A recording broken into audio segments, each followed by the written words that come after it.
From day one, we are told who we should be, how to live, and what's acceptable. Before we even have a chance to discover ourselves, our society has already drawn those lines for us. But what happens when those lines are keeping us from knowing and embracing who we truly are? Welcome to Unbox Yourself with Samantha Fox, a podcast about unpacking and unlearning everything that's kept you from living as your true self. Through honest conversations about your internal emotional landscape, sexuality, coming out later in life, relationships, and the journey to self-acceptance, we break free from the boxes we never chose. Hello, and welcome to Unbox Yourself with Samantha Fox. On today's episode, I have a young woman named Mandy who joins me as my guest. Mandy found me on social media. She had not heard about compulsory heterosexuality before me. This was a few years ago. And her life has completely transformed since understanding, learning, and acknowledging what compulsory heterosexuality had meant for her. So today's story is about a young woman who fell under the brutal regime of compulsory heterosexuality, and really how much back and forth it took for her to finally realize, acknowledge, accept, and embrace her truth. So I hope you enjoy this episode. And for those of you out there that have any place where you are confused and you would like help, send me an email, samantha@unboxyoursexuality.com. I would love to help you out. I would love to have you on as a guest. And I hope you enjoy this episode. Hi, everybody, and welcome to Unbox Yourself with Samantha Fox. Today, I have on a guest named Mandy. Mandy reached out to me on Instagram. I believe we had some interaction between a year and 2 years ago on Instagram, and then you swung back around and said, I'm ready to tell my story. And so I don't know Mandy's story. You all don't know Mandy's story, but Mandy has a story. Tell us just a little bit about yourself today, Mandy. Yeah, so I'm 35 and I reached out to you about a year and a half ago. It was either Instagram or TikTok at the time, and you popped up, and you were probably one of my first exposures to the term comphet or compulsory heterosexuality. And I, throughout my 20s, had been questioning. And my friend group is very LGBTQ plus, and so for myself, I was questioning, and it was your video that kind of made me deep dive and kind of realize some things about myself. Yeah. Yeah. Okay. And then I know you circled back around because I remember your text on Instagram, your direct message said something like, my gosh, thank you so much. I'm now engaged to the love of my life or something like that. Yeah. And sort of celebrating this relationship that you've been in. Yeah. And then when I very first reached out, I wasn't quite ready to, share my story or share details because there are other people involved and I just don't want them to feel a certain kind of way. But I've been leaning into my own TikTok and I've kind of braved up a little bit about it. And then I reached back out to you and I was like, I'm ready. Yeah. So tell us your story. Like, where does this all start? Yeah. So I was messaging my best friend from elementary and middle school, and I told her that I think when we were in elementary school that I was infatuated with her. Kind of looking back into how I acted around girls versus boys, I kind of came off as boy crazy, but I think it was just to fit in. I grew up in a way where there was a lot against me that wouldn't allow me to fit in, so I really tried. And so I think I was really concerned with the girls liking me, being friends with the girls, but also doing what the girls were doing as well. But looking back, I think I was kind of infatuated. And Yeah. this goes all the way back to elementary school. Yes. Wow. If I'm really thinking about it, it does. Okay. And then throughout high school, I had a long-term boyfriend. Probably dated him from off and on 8th grade to senior year of high school and a little bit into college. But I was always that girl on the track team that whenever we showed up at a party together, what was on my mind was, okay, who am I making out with first? And it just worked that men in general kind of have a fetish of lesbians, so it kinda worked out with me that I got to kiss girls and have a boyfriend. Wow. Okay. So Yeah. I was curious about that when you said, "Who do I make out with first?" I was like, "Wait a second, she has a Yep. boyfriend. Uh-huh. Like, is she making out with other guys or what does that even mean?" So, okay. So Nope. in high school at parties, you would make Yep. out with other girls. Yep, and it was just kind of I'm sure for the other girls, it was to show off for the guys, and for me, I was just like, "Oh, it's actually someone I'm kind of attracted to that wants to kiss me." Yeah, and it also felt like if I'm being, completely transparent, I think it felt like a validation too. So were you grabbed by other girls or like was this just something girls did? It was something the boys tend to encourage, and I don't think this is uncommon with high school, at least not in the '90s or sorry, 2000s, but it was something the boys kind of encouraged, but the girls were kinda willing to do that, and it was I think for the straight girls, it was a good way to get straight attention, if that makes sense. Mhm. Mhm. Yeah, Yeah, it would turn the guys on, of course. yeah. Yeah. That kinda carried into college too, so, yeah, and then in I would say 2009, I started working at Sam's Club in Columbia, Missouri. Um, and I kinda wanna give a shout out to my Sam's Club family 'cause, it's years later, I think it's like 17 years later, and we're all still pretty good friends, most of Aw. us. And they are a very queer group of people. So I feel like that was kind of my first exposure Mhm. to that. Yeah, in college. And in that group, I had a really good friend also named Amanda. We've talked over the years about how we kinda had an early on attraction to each other. We fooled around, had, um, you know, occurrences where, sexual occurrences and things like that, but I always bounced back to men. Mhm. And so how would these things happen? Like, here's this person you work with, you're Mhm, friends with. Was it like on a night out, you guys drank a lot and it just like things just went there? Or like how would mhm. things kind of happen and then not really be anything and then you were back to dating men? I think, honestly, I think with her, it started out with we would go out, and then my mask would slip a little bit, but she was out. Oh, She was very it was very known that she liked women, and so I think me just showing that little bit of interest kinda gave permission to maybe pursue it a little bit whenever we weren't drinking either. okay. Yeah. And then it just wasn't really talked about? Like it was sort of like this thing that would happen, but it wasn't Mhm. It it was kind of wasn't like a it was like a I think I know where you're going with that. I think it was like a group dynamic almost. Not okay. that it was not like it was a polyamorous group, although there are people in our group that have been poly, but just kind of like a that's what we do, you know? Okay, got it. Yeah. Okay. So this is in college now. Yes, early college when I was becoming a teacher. So I'm guessing that you had experiences with men too up until that time, sensually and Mhm. sexually. Yeah.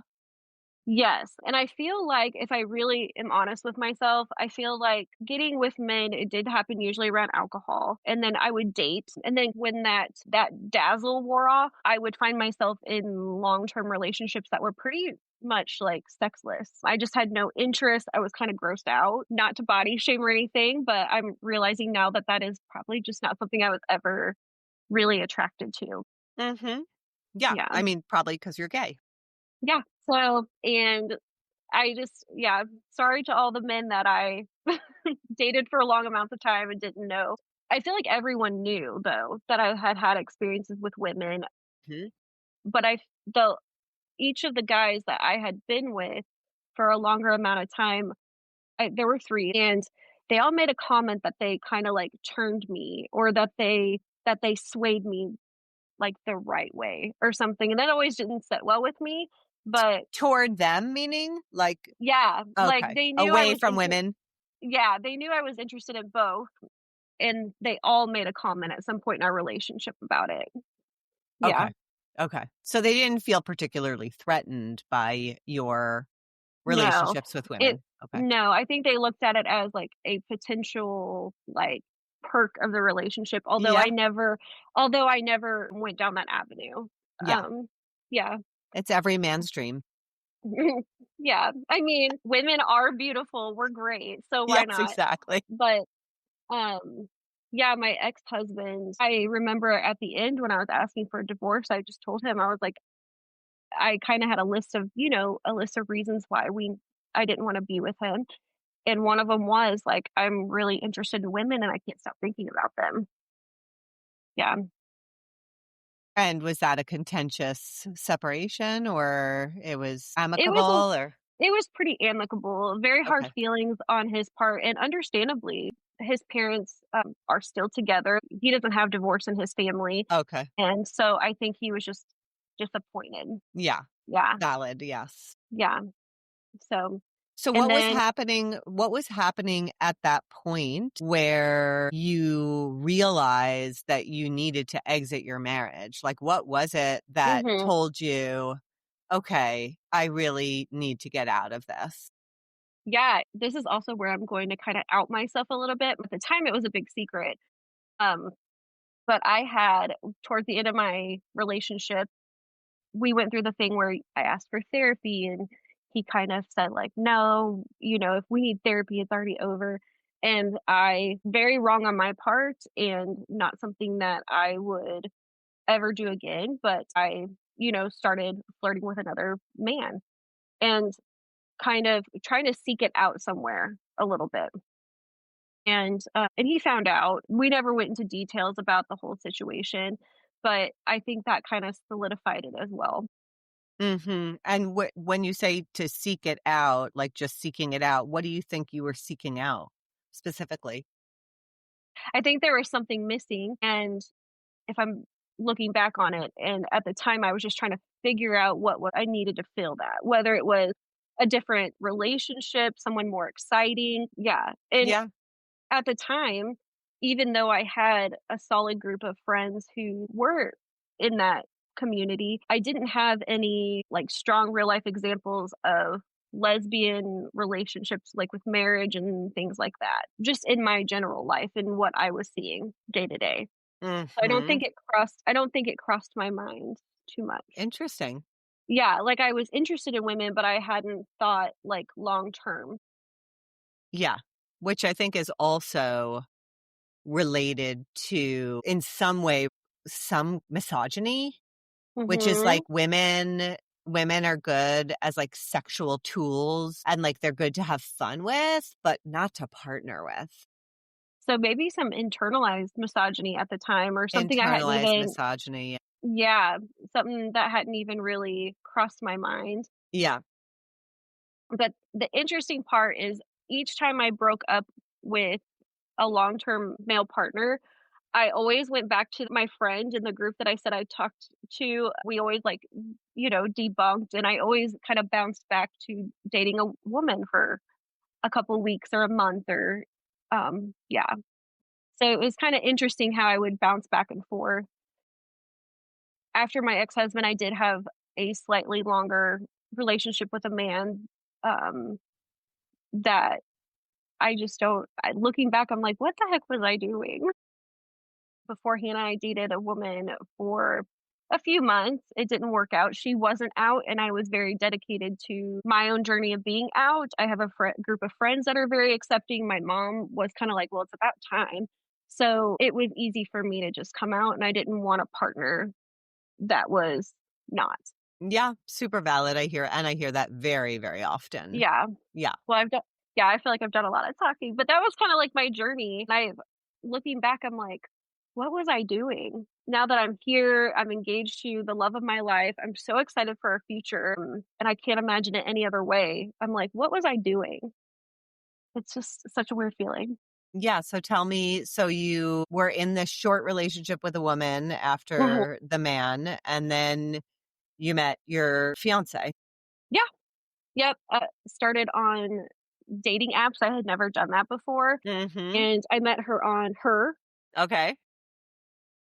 I was in Columbia, Missouri, and I had my when you can do your little dating radius, Yes. and I just wasn't finding anyone that I was interested in, or they were too involved in my, like they were too involved in, like, some of my acquaintances where I just didn't wanna ruin Start. any attachments, yeah. So I expanded it to Kansas City, which is about, if you don't know, it's about an hour and 45 minutes away, Okay. and she was one of the first people I talked to. And do you know who liked who first? She has the whole conversation, and sometimes she says that she'll scroll all the way back, which That's so cute. yeah, um, and I liked her first, and I remember commenting because she had the St. Louis Blues, the hockey team, listed on her thing, and I love hockey, and so I commented on that to try and get her attention. And it Yep, worked. and it worked. She's very shy, and we scheduled within, I would say, a couple of weeks, we kinda scheduled for her to come to Columbia for a first date. I asked her, we were gonna go on a date on a Sunday, but she do pole dancing as a hobby, and she heard I had a show that Friday, so she kinda surprised me My by coming gosh. to a show, and so the first time she ever met me in person, I was on a pole. My god. Yeah, I was, oh, yeah. I turned it up too. I because I saw her and I was like, "Now I have to really perform." Which was really brave for her because she's very social, but she's initially very shy, and when she walked into that gay bar, it's called Arch and Columns in Columbia, Missouri, the whole place was filled with, like, pretty much my friends, people from my pole studio, so she came in and everyone already kinda was like, That's the girl that's, showing up for Mandy." My gosh, that is quite a scene. Yes. Yeah, I love it. So I love that our first meeting story. She got nervous and spilled a drink on herself. And that was when so how long have the 2 of you known one another? A little over a year. Okay. Yeah. So And is we've been she the dating. same age or She's 30, I think she's 33, so she's 2 years younger. okay. Yeah. And I know you had said she's a lifelong lesbian. Yeah, she said that when she was younger, something about, I hope I'm not telling too much of her story, but I don't think so, but she said she kissed, like, a boy, and he said something like he didn't know what to do with her lips because they were too big or something, and she was like, "What is wrong with you?" And then she was like, "Never. This isn't worth it." But her lips are perfect. They're not too big. So that's just my little journey that I thought was fun to share. Yeah. So how are you feeling being fully like, what are you noticing that's different about yourself today Mhm. when you're fully authentically yourself versus, bouncing back and forth and, it sounds Mhm. like you sort of had parts of you that were not really expressed for years. As you said, like your relationships weren't really sexual relationships when you were with men and Yeah. I yeah. feel like, so I'm a career ghostwriter. So I write content for companies, individuals that need content or want a ebook that they want to publish under their name. And I've noticed my writing for myself, I feel more inspired to write a book for myself, and I feel comfortable with it being more sapphic. Where before, when I was writing for myself, I felt almost like a fraud if I wanted to put those things in my book. Like, I didn't feel like I was being true to myself. I have gained more confidence in starting, if you want to publish a book, you need to have a little bit of an audience. So I started a TikTok and I've been more confident in kind of giving snippets of my journey there. So I just feel more settled in who I am, where before I almost feel like my foundation could be shaken at any time. Like I just wasn't necessarily being 100% true all the time. Yeah. My pole community, whether it's here in Kansas City or Columbia, they're also very LGBTQ plus friendly, and accepting. So it's just, it's easy. It just feels like I can breathe, like take a deep breath. It's okay, kind of thing. Yeah, I mean, it's interesting. I've never been to Missouri, but it's not someplace that like rings like LGBTQ friendly to me, Mm-mm. just, No, but it is a red state, but I know Columbia and I think Kansas City are like 2 blue dots, mhm, if that makes sense. Yeah. I think Kansas City is. I have not felt not accepted, if that makes mhm. sense. Yeah, Yeah. yeah, and you feel safe. Mhm. Okay. Yeah. Yeah, and my family is very accepting. My stepdad is so adorable. He watches Say Yes to the Dress anyway, but he's looking forward to going with us to look for wedding stuff. And so I'm guessing I'm hearing it doesn't sound like you had a lot of religion in your background. No, I would say we grew up lightly Southern Baptist, but we very rarely went to church. I think I have a distinct memory of the last time I went to, like, church intentionally. I was really young. All the adults in the room dropped to the floor speaking in tongues, and it scared me. And it was very theatrical. I'm not religious. Yeah, and it scared me, so I called my mom, and I just never went back. So, yep, no religious. Yeah, yeah. I think she even was like, "That's weird." And so no religious, affiliations with that or anything put on me from my family.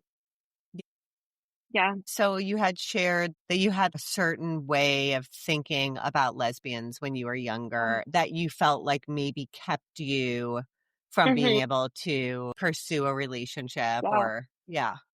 From I think from the time I was pretty young, I mentioned that there were some things like I didn't come from a family with money. There were just some things that kind of initially I think held me back from fitting in. And so whenever I looked at how do I put this? I kinda tried to stray away from dipping my toe into communities that I thought might reject me. So I viewed I don't know if it was lesbians or the queer community as, like, they were cool, and, like, the people I knew, and so I just felt like I didn't belong there. I automatically assumed, like, I don't know. Like you It weren't real cool enough. Yeah, and looking back, that is so not true, but that's kinda what our young minds, like, that would have been, like, middle school, high school perception. Yes. Yeah, and so I just never thought that that was for me or that I would be allowed or accepted, and By them, by them. yeah, and I always just kind of I also grew up with a very small class there in high school. Well, elementary through high school, it was always the same 32 kids. And then the girls in the class, I'm friends with them. We all know each other still, but we weren't always nice to each other. So I kind of viewed girls as just catty. And so whenever I thought about dating women, I was like, so is it going to be like that? You know? Yeah, yeah, Yeah, that's a really small population to go it's through very all of tiny. those years. That was a public school? Yep. Wheatland, Wow. Missouri. And there's a girl, I think she was in the class above me that I'm in contact with. We're friends now. I viewed her as a mean girl in high school, and she's a lesbian now. It's interesting to see that other people have also came out that I went to high school with. In this very tiny population of 32. Yep. Yep. 32 kids in just my class, and I think we were one of the biggest at the time. Yeah. Wow. But that was kind of I don't know if that's a stereotype, a misconception, or something. That's what I kind of had on lesbians.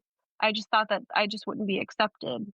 Yeah, I mean, it sounds like the stereotype for you or the way that you saw them was they're really, really cool. Yeah, which makes sense because I am attracted to women and they probably were fitting in the vibe that I'm attracted to. Mhm. It's just a little intimidating. Yeah, maybe that's kind of what it was. Yeah, which I think Yeah. is pretty common for lesbians that don't know that they're lesbians is the Oh, feeling that's is good. sort of just like being like kind of like intimidated like, "Oh my gosh, I don't really know Mhm. what to say to these people. They're so cool or they're so something that I'm not." Yeah, Yeah. that's actually relieving that you say that. That's probably exactly what it was. Yeah. Yeah. And, um, in between dating men or being married, I kind of went on dates here and there, didn't have long-term relationships with women, but kind of found what my type was in a woman.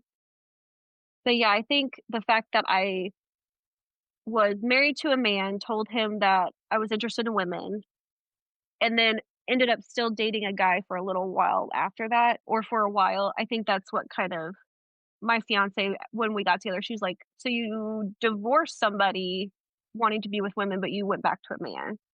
And I just don't have an answer for that other than, yeah, the compulsory part of it. Yeah, I mean, clearly there's compulsory heterosexuality at play, but I don't know if you had any internalized homophobia, which nobody likes that word. I mean, internalized homophobia sounds like a diagnosis of some kind. It's not. It Mm, just means you've been exposed to queerphobic conditioning. So, as much as you had all of these interactions with women mhm, for so many years, they were always just kind of like, this fun thing you did in the middle of the men. Like it was not, you never looked at those as the possibility for building something beyond that sensual connection with these women. that's probably what it was. Yeah. Right. Yeah, And I so, could and see that, yeah, and I just had never considered it.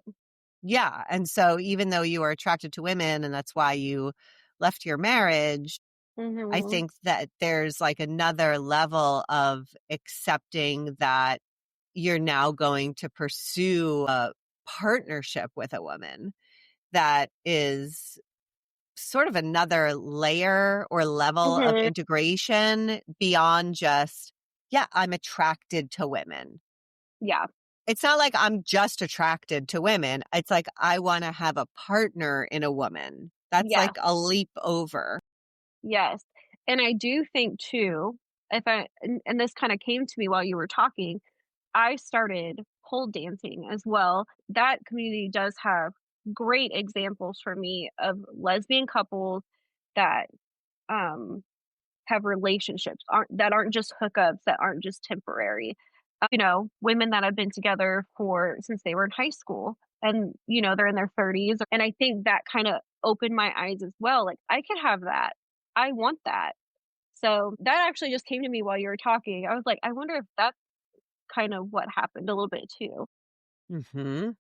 Yeah, Yeah. I mean, even though you had that realization that you're attracted to and therefore you were not attracted in this relationship that you were in your marriage, it Mhm, still doesn't sound like you were ready to admit that like you were going to look for a female partner. So you sort of fell right back in to what you know and what felt safe, even though it wasn't really aligned with you, but it was like you wouldn't have to be alone.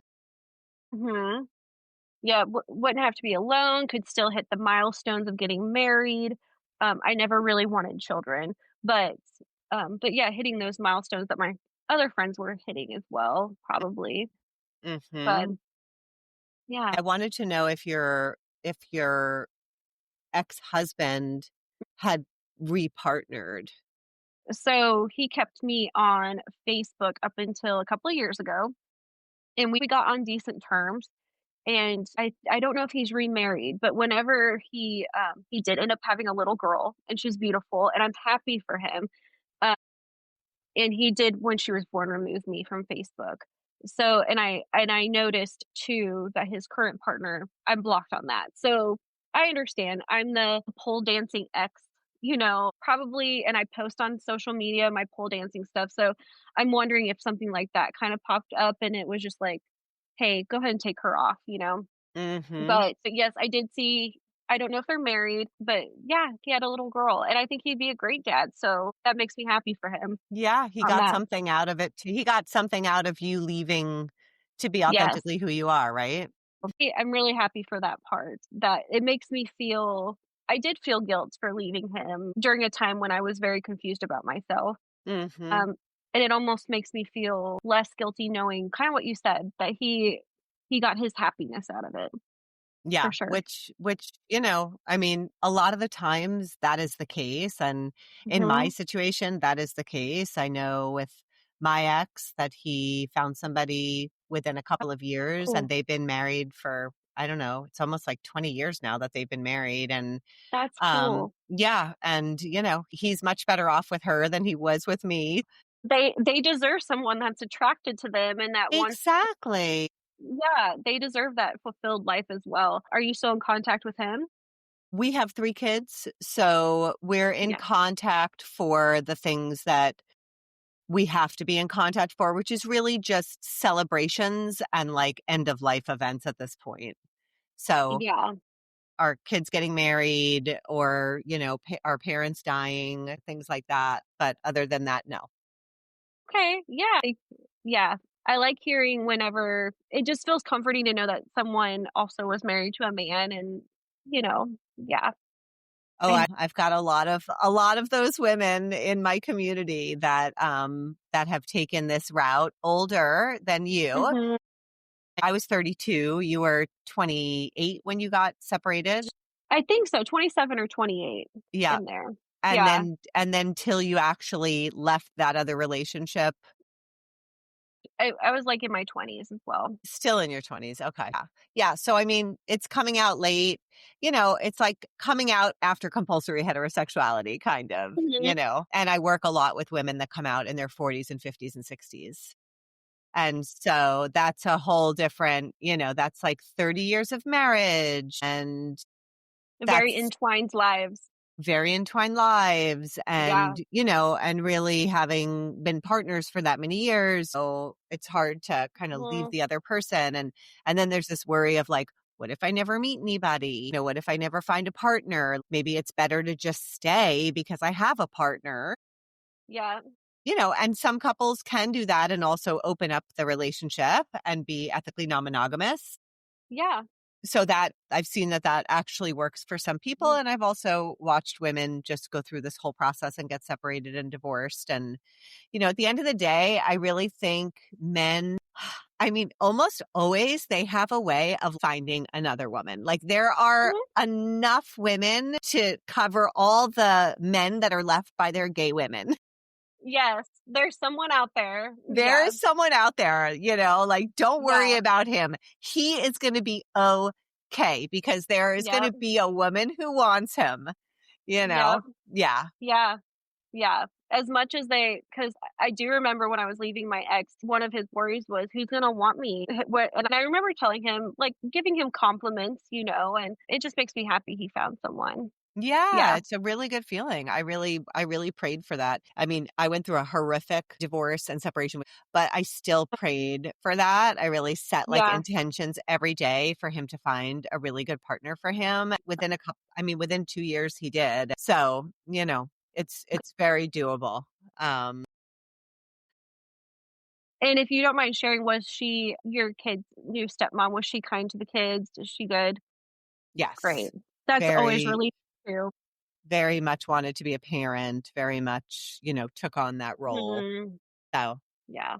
yeah. Kind of branching off on that, I mentioned earlier that my mom and my stepdad were kinda like, "Well, it's about time," and I remember when, throughout college and stuff, my mom would ask me every now and then, like, "Is this more than this?" But I am no longer in contact with my biological dad for a couple of reasons. One of the gentlemen I dated before, he was from another ethnicity, and my real dad is very racist and homophobic and all that. So I decided at that time, a long time ago, to just kinda cut it off. But yeah, he's not someone I would ever introduce Hannah to even, so Mhm. yeah.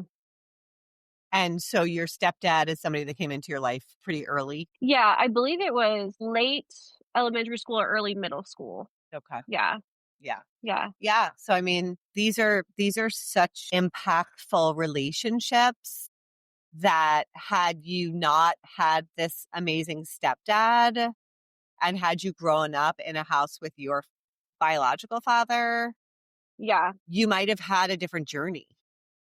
that's true. Yeah, if they hadn't have divorced early on. Yeah. Yeah, I'm so glad that they did though, and Yeah. I tell my mom all the time, "Oh, you should have done that earlier," but yeah. Yeah, but it Yeah. sounds like your mom knew your sexuality and sort of was just waiting in a way for you to like fully accept it Mhm. yourself. Yeah, and she's always been someone, and I know not everyone has this. I'm very aware of that, but she's always been someone that I could just say, "Okay, can I have some real talk with you?" And just tell her, whether it was the time that I got alcohol poisoning in college or I was seeing a girl for a week or something. I could talk to her about those things. Mhm. Yeah. And Mhm. but I never felt judged.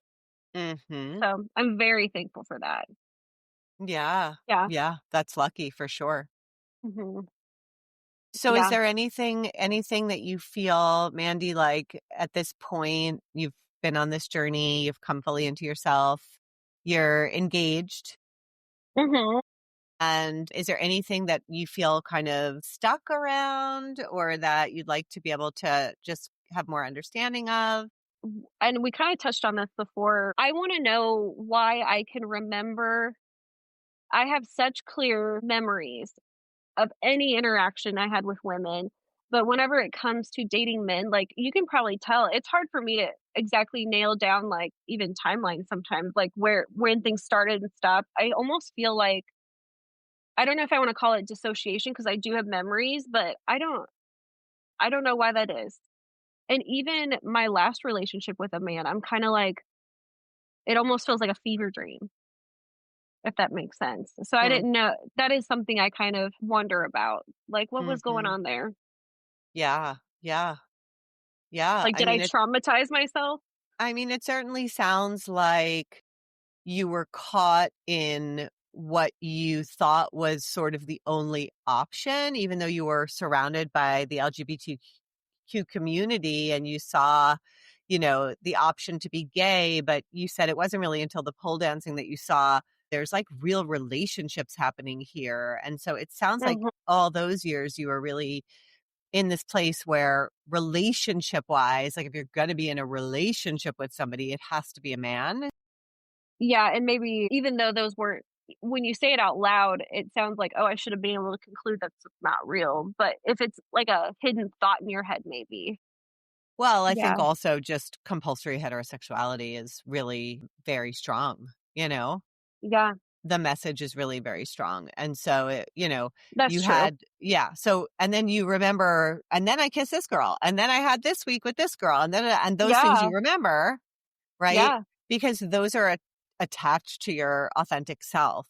Like those are the moments where okay. you were able to actually really fully be, like to express all of yourself Mhm. through being connected in this sensual way. You weren't in relationship with them, but you were giving life to these, ways that you were kind of dead in these relationships with men. Yeah. Okay, that makes sense. Yeah, because I was very I and just to put myself out there, I was not intentional with my relationships with men. I just kinda was a passive participant. I don't feel like I really cared too much about any of the details, and with that being said, they got away with a lot too because I just didn't quite care Yeah. that much. Yeah. So, I mean, Yeah. that kind of says a lot. Like, can you imagine being in a relationship with a woman and saying that? No, no, no. Right. No. So, If she walks by me when she gets home and I don't get a hug and a kiss, like, there's something missing, and I'm gonna clock it right away. right. Yeah, yeah, Right. So, so you were kind of sleepwalking yeah, in compulsory heterosexuality while you were actually gay. And you'd have these moments of like coming alive for a few days or coming alive for a few weeks or, connecting to your work friends and feeling alive. But like then you'd go back to sleepwalking again. yes. Okay, that makes sense, and when you say connecting to my work friends and feeling alive, I've always in that group, there's probably, like, 15 of us. We call it the family we have a family convo group that we've had on Facebook for, like, 15 years, and I when you say coming alive, I've always been someone that, like, I try to always initiate friend hangouts with them, and probably because I would start missing it. Yeah. Yeah, And you were and missing yourself. yeah, that's so interesting. Thanks for helping me think through that. That is something I've been looking back and I'm like, "Why do I feel like" yeah, like I just was a passive participant for 4 years or yeah, Yeah. well, You were interesting. abiding by the rules of compulsory Mhm. heterosexuality, but really sleepwalking. And then you'd have these moments where you would just light up and come to life. And then you'd go back to that.